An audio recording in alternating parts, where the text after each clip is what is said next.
crosses as I travel around the diocese. Lots of the crosses have stories for me. The main one I wear a lot of the time came to me as the diocesan cross for the bishop to wear, and it's been worn by a whole bunch of bishops since 1939. That's a really important one. This one is special to me because I bought it in Jerusalem.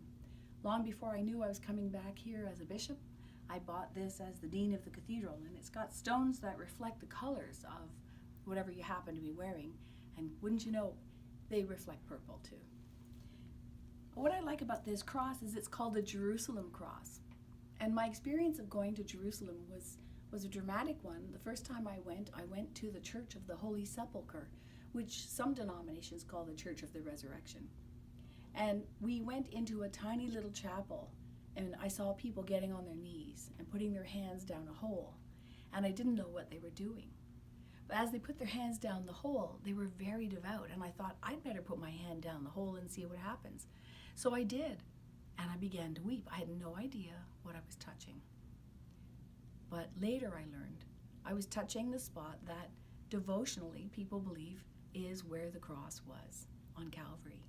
This is a church built in Jerusalem over top of both Calvary and the garden tomb where Jesus was buried, and where he was found missing on Easter Day. So this Jerusalem cross, my mother used to say, Jerusalem is the center of the world, and these are the four corners of the world for the gospel to go out and be shared with others. The Great Commission, when Jesus said, go and tell others, teach others what I've taught you, and baptize them. And lo, I'm with you always to the end of time.